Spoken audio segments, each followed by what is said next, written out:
क्या किसी के यहाँ भी खाने से परहेज़ करना चाहिए? क्या उसका कोई दोष लगता है? क्योंकि हमारे यहाँ कहने से लोग बड़ा बुरा मान जाते हैं। कृपया मेरे इस विषय पे मार्गदर्शन करें। हाँ, वंदना ये बात ठीक है, भोजन कहीं का भी ग्रहण नहीं करना चाहिए। क्या जैसा खाए अन्न वैसा बने मन, जैसा पिएँ पानी वैसी बोले वाणी। तो भोजन बनाते हुए भोजन कहते हैं ना भोजन पकाइए प्यार परोसिए। भोजन बनाने वाले की पूरी चेष्टा उस भोजन में समाहित हो जाती है। आप 5 स्टार होटल में जो ₹5000 का की थाली आती है, उसे रोज़ाना नहीं खा सकते और घर का बिल्कुल सादा, रूखा-सूखा भोजन भी रोज़ सुस्वाद लगता है, प्रीतिकर लगता है, क्योंकि वो बेचने के लिए नहीं बनाया जाता, वो पैसे के लिए नहीं बनाया जाता, वो किसी को असामी समझ के या किसी को ग्राहक समझ कर नहीं निर्मित किया जाता, उसमें प्रेम होता है। तो घरों में अब ये क्यों स्वास्थ्य इतने खराब हो रहे हैं? क्यों घरों में इतने झगड़े-फसाद सब शुरू हो गए हैं? क्योंकि ये स्थान सब ज़ोमैटो-वोमैटो ने ले लिया है और उसमें बनाने वाले से लेकर के घर तक लाने वाला आदमी तनाव और कुंठा और परेशानी में ही है। हर एक आदमी के ऊपर प्रेशर क्रिएट हुआ है। इसलिए उन भोजन को करने से हमारा स्वास्थ्य खराब होता है, हमारे विचार खराब होता है। तो घर में जो भोजन बनाने की एक बात है और घर में उस भोजन को बनाकर जो प्यार के साथ खाने वाली एक बात है, वो अद्भुत है, उसका कोई मुकाबला नहीं है। तो ये अगर हम घर में ही अपनी इसको कर लें तो अच्छा है और थोड़ा-सा परहेज़ तो रखना ही चाहिए, जितना संभव हो कर लेना चाहिए। भोजन हर किसी के यहाँ का पता नहीं कैसे धन से वो अनाज आया है, पता नहीं कैसी भाव से उस व्यक्ति ने वो पकाया है। वो स्त्री उस समय क्या सोच रही थी या वो पुरुष क्या सोच रहा था, तो ये एक समस्या हो जाती है। तो कभी-कभी और हम जैसे लोगों के साथ तो बड़ी कठिनाई हो जाती है। तो अभी हम तो कोशिश करते हैं कि हमारा तो अपना खाने-पीने का सिस्टम अपने साथ ही लेके चलते हैं। अभी बनाने वाले भी साथ ही लेके जाने लगे हैं। अब कभी निवेदन कर लेते हैं, भई अपनी रसोई हमें दे दो, हम थोड़ा हमारा आदमी बना लेगा अगर कहीं किसी के घर जाना ही पड़ जाए। तो क्योंकि हर आदमी का विचार कुछ और होता है, वो किसी और दृष्टि से बना रहा होता है। वो उसमें भोजन में शामिल हो जाती है वो ऊर्जा और वो आपके शरीर पर काम करती है। कितना पोलाइटली जो डिप्लोमेसी अब इसमें समाज में बहुत सारी चीज़ें हैं ना, एक-एक मिनट में तो लोग बुरा मानते हैं, बुरा मानने के लिए तैयार बैठे हुए हैं जैसे लोग।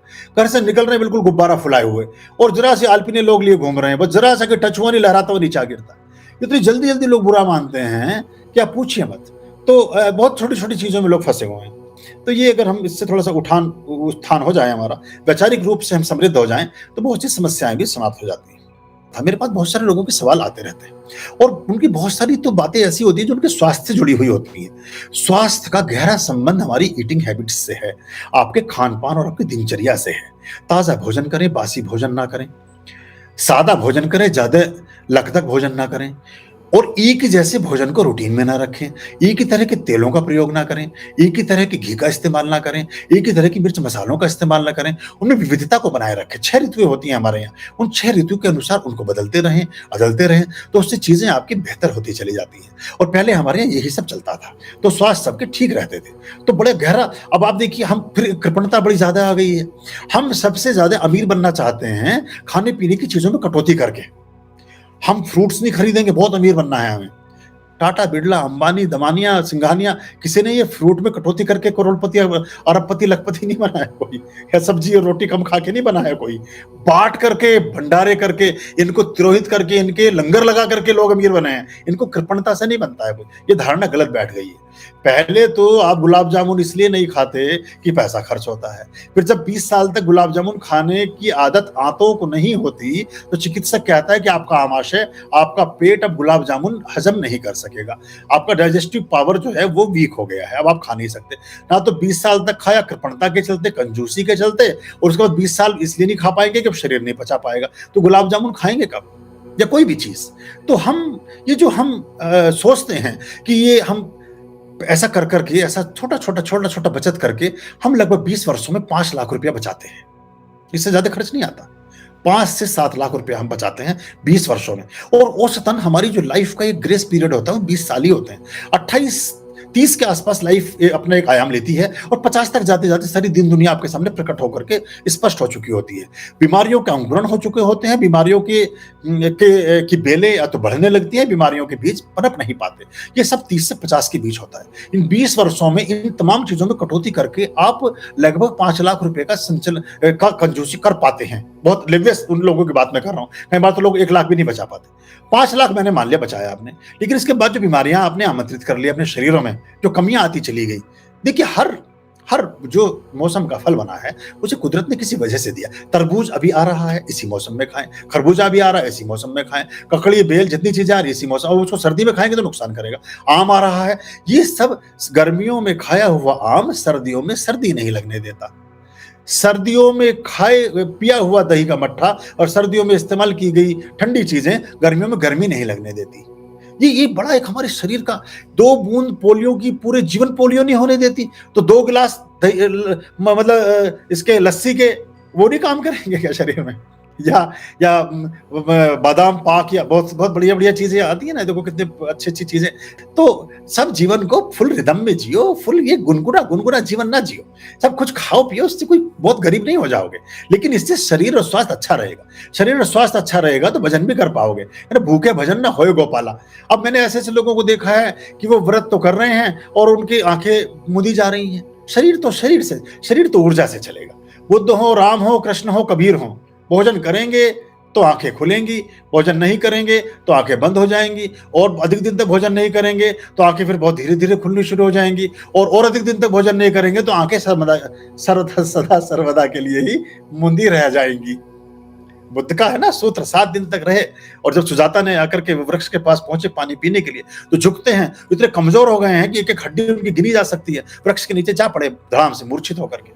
और सुजाता एक छोटी बच्ची 14 साल की, वो गई वृक्ष देवता की पूजा करने के लिए। उसे लगता है कि मैंने इतने वर्षों तक वृक्ष देवता की पूजा की तो शायद ये ऐसे कंकाल रूपी जिनकी बिल्कुल जटाएं और सब ये निकली हुई हैं, शरीर की एक एक हड्डी दिख रही है, ये वृक्ष देवता प्रकट हो गए हैं। तो धीरे से शांत भाव से उनके मन में, उनके मुंह में 2 चम्मच खीर डाल दी है। खीर बनाकर ले गई थी, हर बार वृक्ष को खीर ही चढ़ाया करती थी। तो खीर डालती है मुंह में तो बुद्ध की धीरे से आंखें खुलती हैं और हल्का से इशारा करते हाथ से, बोले थोड़ी और। तो आहिस्ता से पूरी कटोरी खीर उन्हें खिला देती, तो सिर पे हाथ फिराती है। 14 साल की बच्ची है, वो उठ के बैठ जाते। तो कहती आप वृक्ष देवता हैं? बोले नहीं, मैं वृक्ष देवता तो नहीं हूँ, मेरे तो ऐसे ऐसे, और ये अपनी पूरी कहानी। उनकी दोस्ती हो जाती है, उसमें हिरन है, एक बच्चा है, एक सुजाता है। सुजाता गढ़ के नाम से पूरा का पूरा एक बहुत बड़ा एक स्थान बना हुआ है बिहार में, बहुत गया के पास। मैंने उस स्थान विजिट किया हुआ है, वो भी तीर्थ के रूप में बुद्धिस्ट उसको पूजते हैं। तो अब उस दिन फिर बुद्ध लिखते हैं कि अति सर्वत्र वर्ज्यते, उस सूत्र को प्रतिपादित करते हैं कि भूखे रहने से भी कोई परमात्मा प्रसन्न नहीं होता है। तो आप ये जो चीजें हैं, अति से बचिए। अति का भला न बोलना, अति की भली न चुप। अति का भला न बोलना, अति की भली न चुप।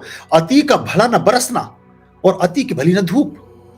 अति हर चीज की बुरी है, तो आप अतिरेक में ना जिए, लेकिन संतुलन में जिए। और जब आप निरंतर अपने जीवन में अच्छी चीजों का स्वादन करेंगे, अच्छे ढंग से भोजन करेंगे, अच्छा आराम करेंगे, अच्छा सब करेंगे, तो बीमारी से मुक्त रहेंगे। तो जो 5 लाख रुपए जोड़े थे 20 साल में, फिर डॉक्टर कहता है 7 लाख ऑपरेशन में लगेंगे, तो 2 लाख का तो और घाटा हो गया। 5 तो जोड़े थे वो गए, 2 और जेब से चले गए, या किसी और पूंजी या सोना चांदी किसी और रूप में चले गए। अब आपने इसमें 2 चीजें गंवाई, बल्कि 3 चीजें गंवाई। समय गंवाया, शरीर गंवाया और धन गंवाया। अब इसमें आपने, अगर इसका आप सदुपयोग कर रहे होते तो आपने क्या क्या करना था? कुछ नहीं जाता, सिर्फ एक चीज गंवाते आप, वो था धन। और धन गंवाने के लिए ही होता है। धन या तो रोग के लिए या भोग के लिए, या तो आप उसका ठीक से वो कर लें। जब 1 रुपया मेरे पास अगर है और मैं उसकी टॉफी खरीदता हूं, टॉफी खरीदने वाला उसका रबड़ बैंड खरीदता है, रबड़ बैंड खरीदने वाला उससे बुढ़िया के बाल खरीदता है, बुढ़िया के बाल खरीदने वाला उससे जो है कुछ चूरन चटनी ले लेता है। वो 1 रुपया फिर जाकर के कोई खीरा खरीद लेता है, फिर उस 1 रुपये से जाकर के कोई कहीं कोल्ड ड्रिंक ले लेता है।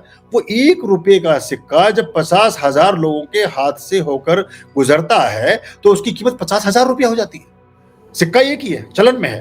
तो मुद्रा जब चलन में होती है तो प्रतिफलित होती है, बढ़ती है। अब अगर वही 1 रुपए का सिक्का उठा करके तिजोरी में डाल दिया और ताला लगा के बंद कर दिया तो मर गया, उसकी कीमत 1 रुपया भी नहीं रही, क्योंकि सब 1 रुपए का कुछ खरीद नहीं सकते हैं। ठीक है, थोड़ा बहुत संग्रह भूत भी कर लीजिए, देखिए पूत सपूत तो क्यों धन संचय। अगर आपकी संतानें, आपके साथ आश्रित लोग सब बुद्धिमान हैं, सक्षम हैं, सब तरह से मेधावी हैं, तो धन के संचय का कोई मूल्य नहीं है। पूत सपूत तो क्यों धन संचय, और पूत कपूत तो क्यों धन संचय। अगर वो कपूत है, किसी योग्य नहीं है, तो फिर उसकी जरूरत नहीं है। अब गुरु नानक देव जी से पूछा गया कि आपके वारिस कौन, तो दोनों पुत्रों को खारिज कर देते हैं, बोले ये तो मेरे वारिस हो नहीं सकते, मेरे वारिस तो कोई और ही होगा। तो ये इस तरह से चीजें जीवन में काम करती हैं।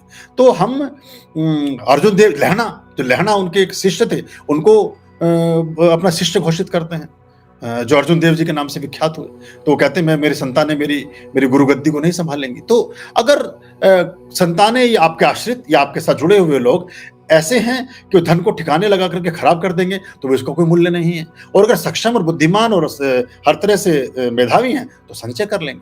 तो इस सब से बचिए। इसलिए इतना बोलना पड़ा कि कृपणता की वजह से रोगों का वास हो रहा है। और उन रोगों से आपका जीवन क्षरण और खराब हो रहा है, और फिर पूजा पाठ भी ठीक से आप कर नहीं पाते हैं। अगर शरीर में बहुत सारी व्याधियां होंगी तो क्या तो कैलाश की यात्रा कर पाएंगे, क्या अमरनाथ जा पाएंगे, क्या चार धाम कर सकेंगे? कुछ भी ना कर सकेंगे आप। डॉक्टर ही अपनी प्रिस्क्रिप्शन देता रहेगा कि अब आपके साथ ये प्रॉब्लम है, अब आपका ब्लड प्रेशर हाई है, अब आपकी शुगर ठीक नहीं है, अब आपका ये हो गया, अब आपका वो हो गया, तो उस समय ही समय निकल जाएगा सारा। तो अपने स्वास्थ्य का ध्यान रखिए। स्वास्थ्य का ध्यान ईटिंग हैबिट्स को प्रॉपर करके अच्छा हो सकता है, अच्छा रखा जा सकता है। आर्याम् अभयाम्